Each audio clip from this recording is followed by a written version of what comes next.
E o le ua e susu ai le la lo langi nei. E o lai matutu puai o mea tutu ina. Le atua e ia whaapena o mātou loto nei. Tō mai le ua o ngā olo ua ngā ngasa. Ia tupu ai le fua lelei ua lulu ina mai. Ia fua mai ai ia tā i se lau o fua e ao ngai. Le atua e ia whaapena o mātou loto nei. Tō mai le ua o ngā olo a ngā ngasa. Whaftaina mātou tō mai nei waenga o le awhiawhi mātou moe o lofu mula wanga le lei. Vi ia la malo sua whai whabau le nei awhiawhi. Ia mātou tūle le ie, ma le nganga wha maulano, ia bala au i lau fio. Po kalame lau whanau, anga le lei mai le nganga pa ia o lau fio to ino mātou tutu. O ni mea whai ngā luenga ai whai pia le mea whina ngalo ia i le nganga pa ia. Ngā lei atu i penga ta whai langi ia i le pa i ma le manawa. Anga lau o fio, i umea uma i lovi inga ona o Yesu. Amene, ma amene, ma amene. Ya, fatalo fatu si tatu ainga le suafa manu malo Yesu geriso lo tatu wale imono tatu ufaola. Le itu waso le taulanga fiafi. Mi ia leli ina watau mai fo i le fiafi. Haleluya, ele ngata fo i lea, ia wataliu mai ngā luenga tiu tu mwhaiva. Ia onis fo i wa amataina le nei a fiafi, ai momoli le nganga whaftai i le atua. Haleluya, wana o ia to tasi na ia taita ia te oe taita ia te au. Le malusi o tātou a inga au whawhenga i fo i mapolo kalame. Haleluya o le ne yaso, ia na i whanau ia o onga, ia o le au whai ngā luenga, whungare malo company ma business ia e whaftai a ilo tātou tapa au o i le langi. Ia o ne ia fiafi ua mawas tātou whasoa le tusi anu mera. Haleluya, i lona mata upu e luas fumalua, le whai upu e sfulma le lua. Numera e luas fumalua, aron whai upu e sumalua e whai tawina e whapea. Ona whetalai mai e leo le atua ia pala amo. Awa tau te oma i la tau. Awa fo e te whetou i le no. Awa ua whaamanu ia i la tau. Toi maua mai lau whaalongo, le lei lau whaalongo. Ona whetalai mai lea o le atua ia pala amo. Awa tau te oma i la tau. Awa foi e te whetou i le no. Awa ua whaamanu ia i la tau. Ni ia leli. Whaalonga le si ufonga o le atua. Mea u whetalai mai le atua le mea nā tātou te whaia.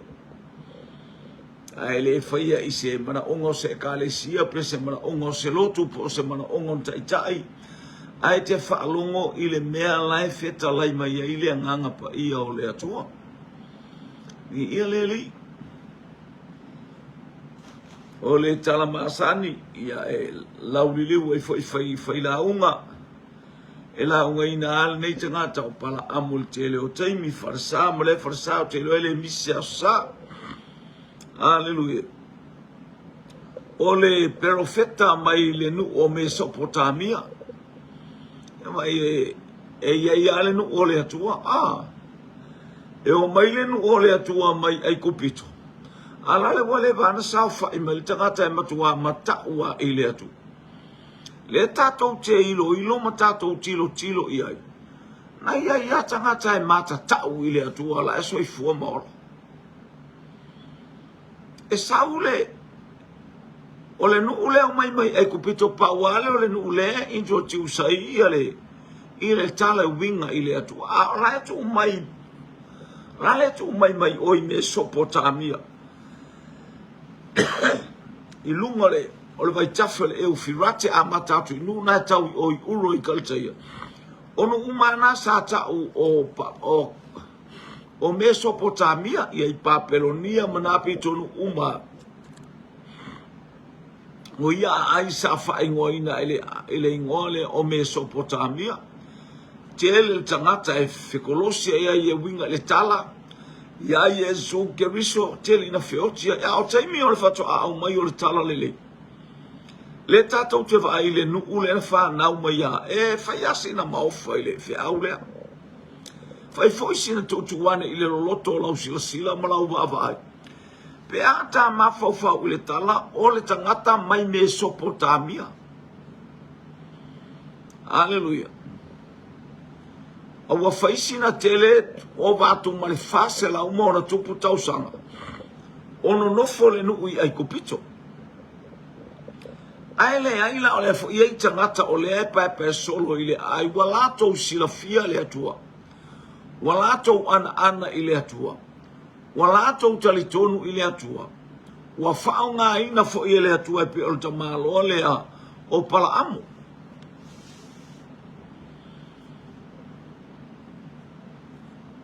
O ina esa wali ta malo lea. Sau mai Mesopotamia. O le tala wala talata mai le nuu i o lewe i Moapi le nuu. Wa manao ia palako le tupu o Moapi. Fia maua se fesoa soani e. Hallelujah. Ia tafi e se ai le nuu le maawane yo o mai le nuu le wafe me ai. Tangata o le ito sa Amori. Hallelujah. Ona o tangata, ona o le nuu lea. Esa fate ia i le anga ia tuo tangata mai Moapi pala amo lea. Le watuli e pala koe o ia pala amo.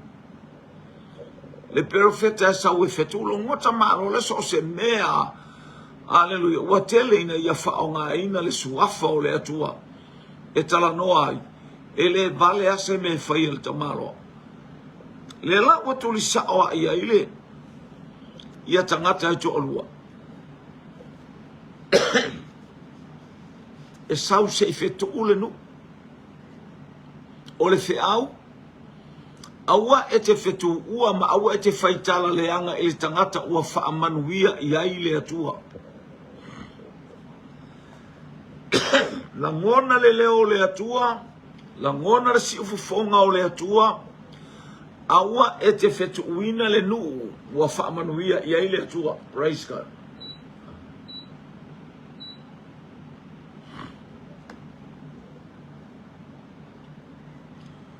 Ia o te ipala amo le tua tō tangata.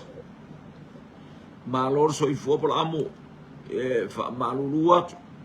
So li vale mailo mota. Ia. Saunoa ia. Mau mai. Tuli mai ma ua le tupu o ma ua tangata au ona le tupu o Moapi e palako. O mau mai ia te oe ofa atu me alofa ia mo oe e malie. O lo mo mia lau fesoasoani se i efetu ua ale nu ulele. Ua pae a tole funga ele i le nu ule o mai le to atele. O na tala fo ia ua au mai ia ua fefefe ele matonu. Wale maua se tonu ia ta ilo fo ele mea nao o ia Yeriko a. Ta fo ele mea nao o ia Yeriko la te o fo ele mea fo ele a whaapea nao o ia Yeriko. Ma tau ia o lele i o ole nu ia Yeriko. A ole mea fo ele na tupu ia te ilato. Ole le mautonu. A o nu ula ia le na whaalongolongo ma ia Yeriko. Pe la tau te mawhai na whaafeto ai le maalosio. O Israel. O nu ia ei Moapi. Le ano noa i onu usanga e atua i o Amaleka. Ae vai mai, ele ai amase. Ele ai amase whaita unga le nu iai. Nela ua whaasuru ta malo e su e se awala. Ele peti ai pe ta ofi ai le sawanga lea. Ta ofi ai le mai ao le nu lea. Ia no ole ia pala amo mai pala amo talo fai. Mai o lua. Ele fai no fai atu stala ia lo fa atalia tu itato momoi. Ai se waluna nei te ta e fisili ile atua. Ia ola e ta oto ile no moenga ai mai le atua fena o ina tangata le nganga. Fena o ina tangata pala amo. Sena o mai na mai o tia tu fe tu le no fo mai o le no ulae fa fe tangata ia lato wa le maua se moe wa le maua so lato file mu wa fasi tulia ila tu ono tangata la ne moe ane se ala no le ison to lo pele isan fa nau fa mati vai nai ma to fa on mole ma to mai se fa to so tia lato te fe tu ua le no le se ia ofisili le atu le ala o ofisili atu ai fai mai le fetalai ngā le nganga pa ia wale le awa tau te o ma aua le sa wet fai upule sa tatou fai tau nei ona fetalai mai lea o le atua ia pala amo awa e te fetuu ile nu awa ua whaamanuia ina ila atu lona winga wa umana whaamanuia ele atu leanga lona nu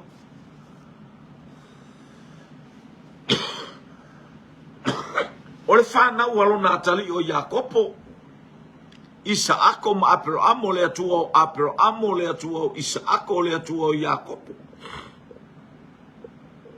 Wo uman whaamanuia ia ile atua ile ainga lea. Hallelujah. Uma whaina whaiei polo inga le atua.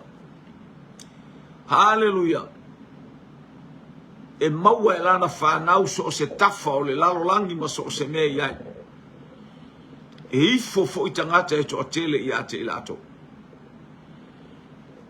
I o bata u el whiau malie ele o ele manuia lua whiau. Ai o mai o ai se i e to eva ai atu ile si aso na soa wa matua to atele tangata wa matua to atele tangata o mai wa ova atu le to atele o tangata lale o mai solo fanua makariota makamela wa fa oloa ina ele tupu ia ona tangata e o mai fa ia pala amo o te fa malu ali ina oe o te fa ia melele ia te o te fa malu ina oe ai e sau fetu no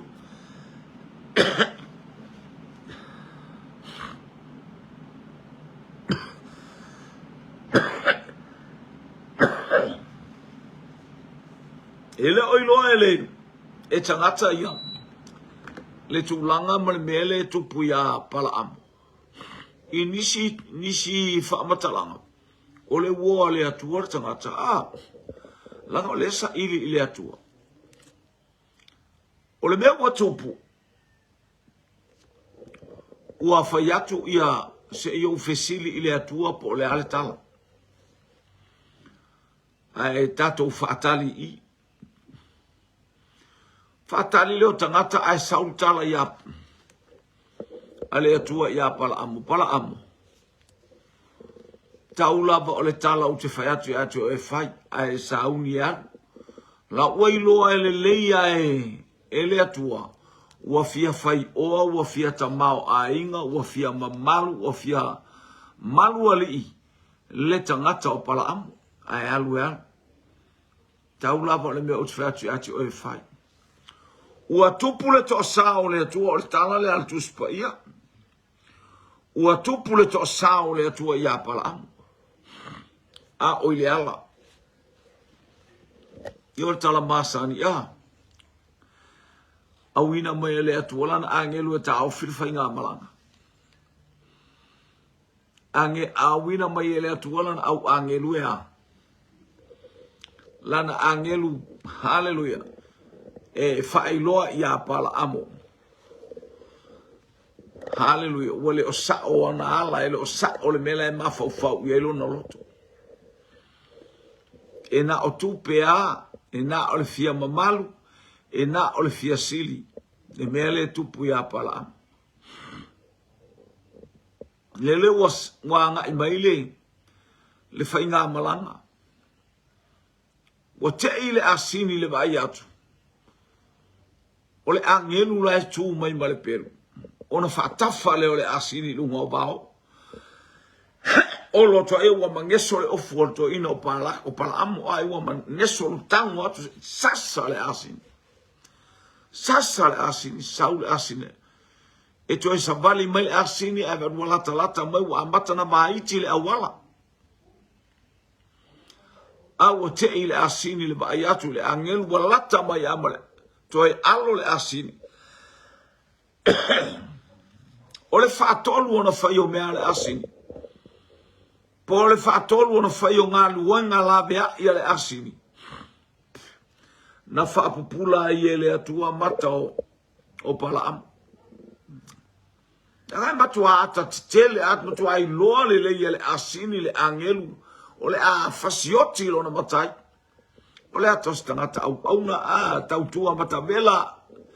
Tautua mata lilo. Ioe. Tautua no fatua bae, tautua toto. Ilo na matai, e sele nei o nei tu inga au nanga. E mawai oe mawai au. O ati inga o awha inga tātou pusi o tātou a inga ma mea uma tātou te wa. Ai whana ngā lue ngā lea tua. E tātou te whalahola umwha moe moe i lea tua e fsosware mai mai a taita ina mea uma lau. Ia leli. O le mele lewa tupu. Ia leli.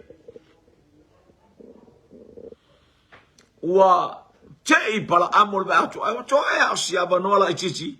E tai tasi manu e ui ai. Ai o se vale au ni la au poni. Poni va au ni tonga vine tonga o livele sava vali ai. Au e atu ele to e asi au la paule au wa iti.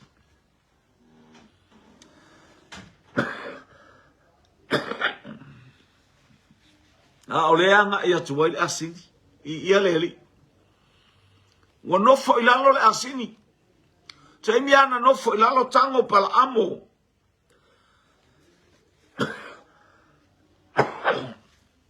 E sasa le asini mamatu wafa apeana ana yeise naifi. Wa matua fasi mate ina oe. Tau tala le asini.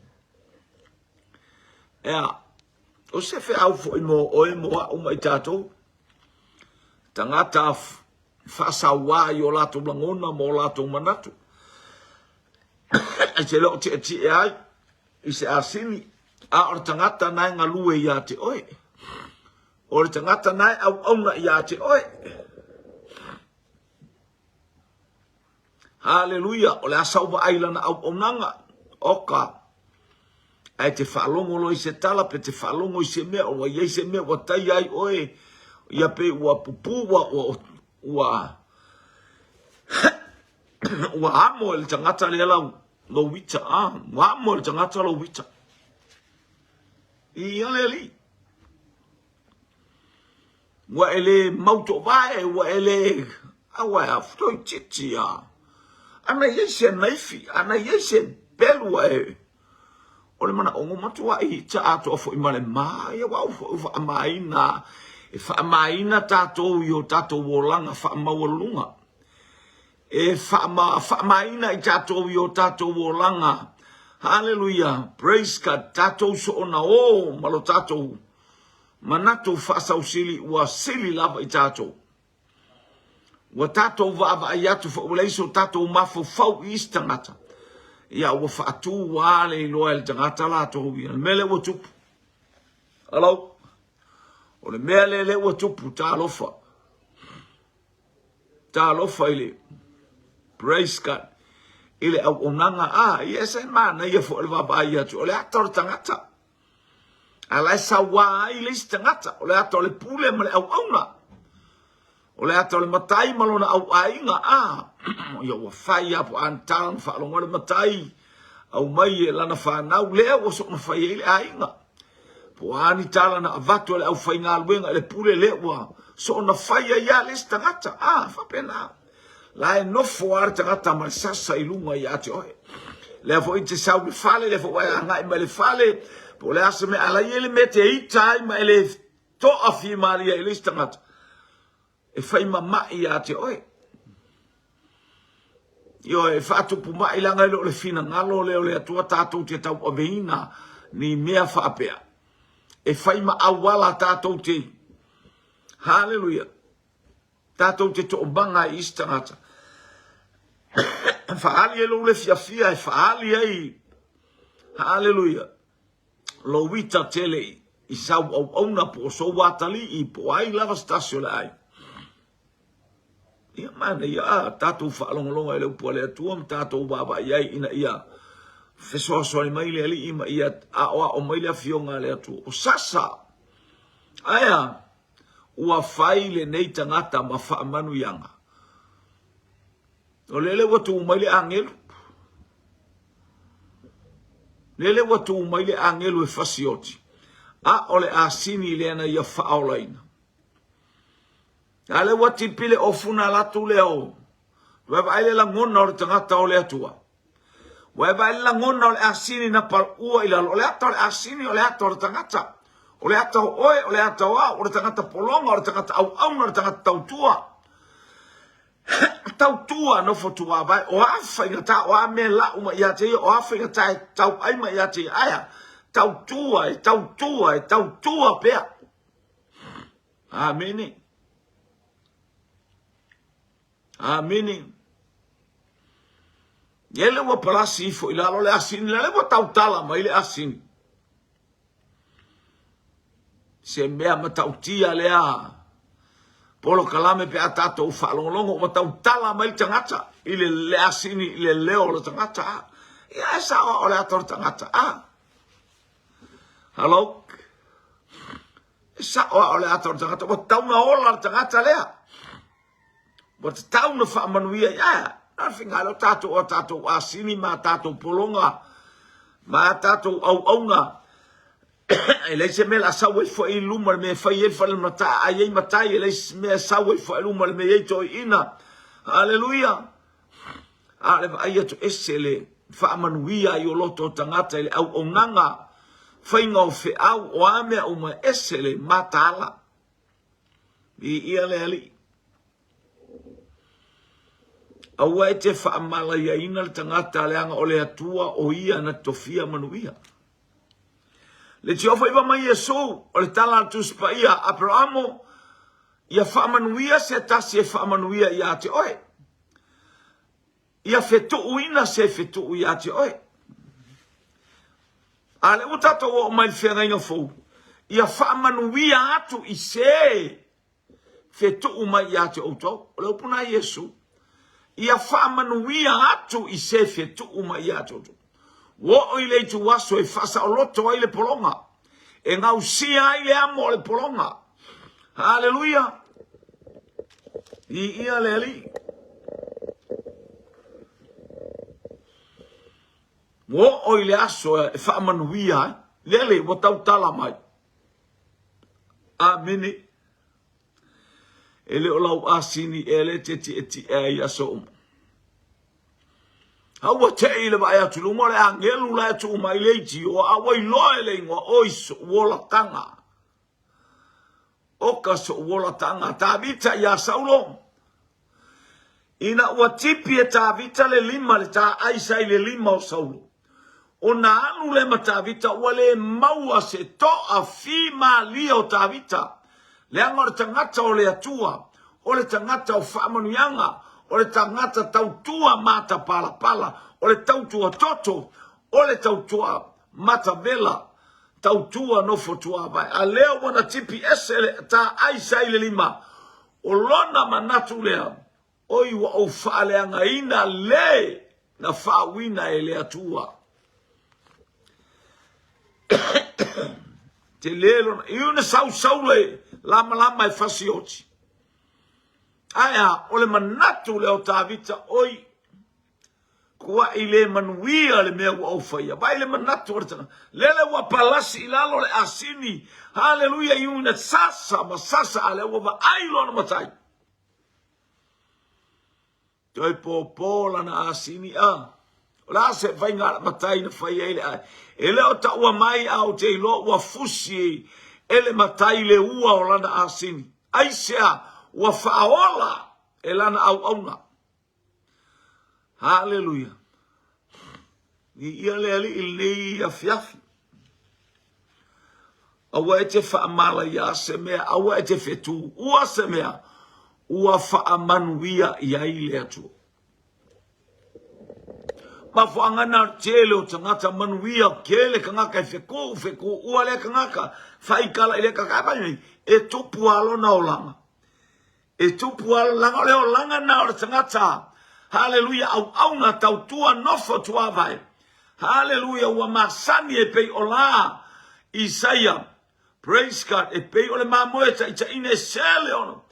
Ua tangata whaanonoa, ua masani matinga. E whaanonoa i tautua, e whaanonoa i mea umai sea, e le maua se malolonga aya. Haleluya, ua masani matinga. A ona tua atu ona tinga. Lale ua se le manuia. Lale le tuta matau o le atua e whabau. Samoa iai awa te whetu ua tangata ua whaamanuia iai le atua. Mai le tauan tatou whaia le mea o whetu. A whai o e soifua ma o wola ma tatou ula e whaia le mea ta o le whetu. O la ke riso whaamanuia le tangata e whetu umai oi. Ina ia tupu le ata o le mea ta ua o le whaamangalo. O lou whaamanuia atu. Hallelujah. E anga le leia i le ali i mea uma ma maua e oe le ata o le ono sai. Hallelujah.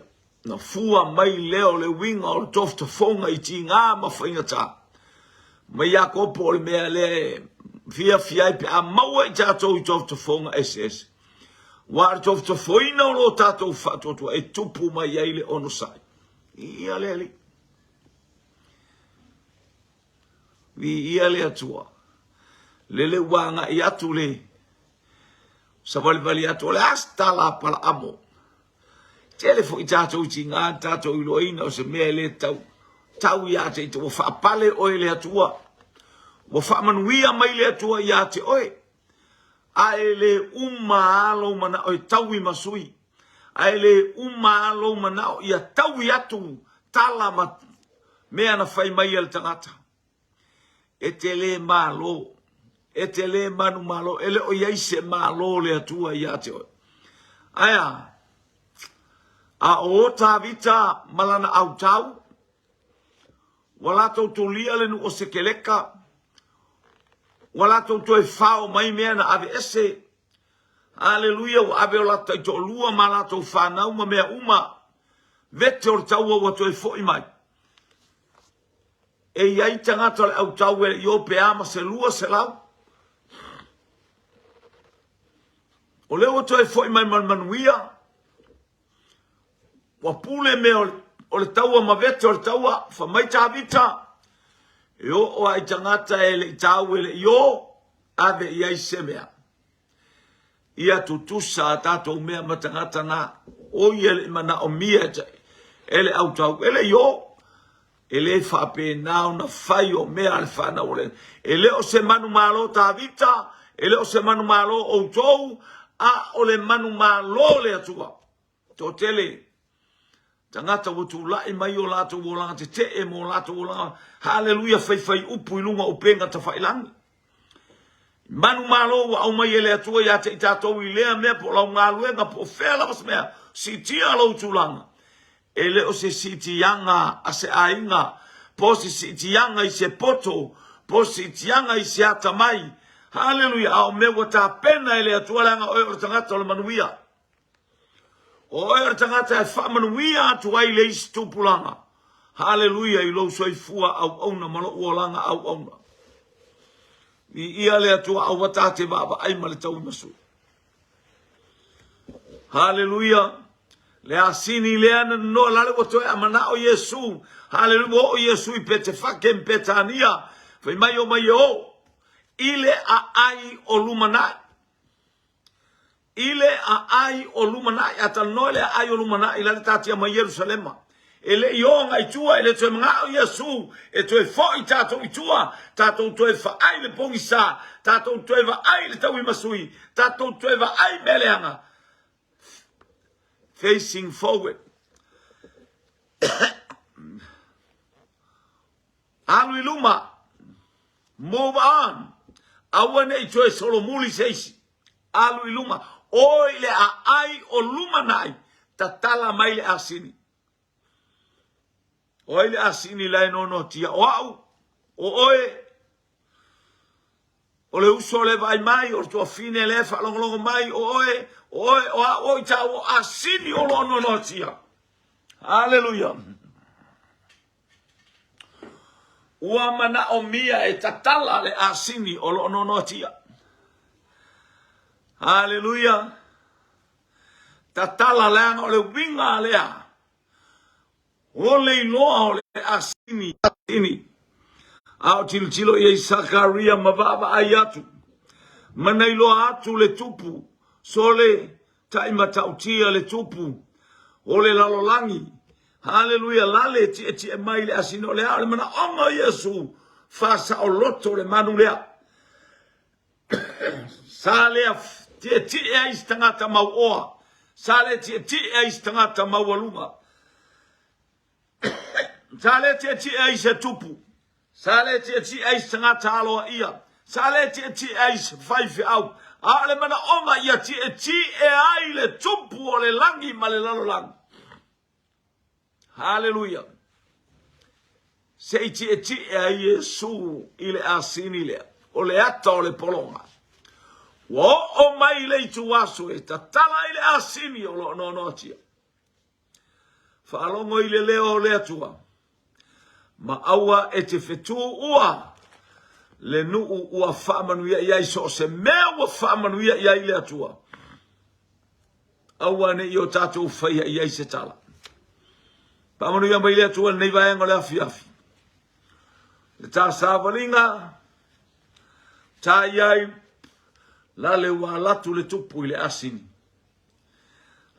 Lale wala toi le tupu le langi ma le lang le tupu malo. Hallelujah. Ifo yai le malo si fa fita taita yo malo i le tupu le. Ala le ti atu i le asini.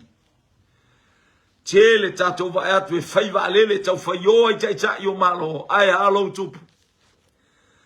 O le mana onga lea. Hallelujah. Faola le asini o no tia. Faola le polonga. Hallelujah. Ina ia ba ai le malama ba ai I whamanu yanga le atua. Fo ile vi inga le atua ne ia fiafi. O mai oi. E no fo le polonga po e no fo lunga le asini. O le tangata mau mea lo e no te le amana ia le tangata o le polonga lo. Keep on polonga. Keep on pea ile tautua. Hallelujah. No fo tua bai. Ina ia whaamanuia mai le atua ia te oi whaamanuia mai ia tau. Tele se vi inga o le atua. Ona o Yesu. Amen. Amen. To God be the glory forever and ever. Amen.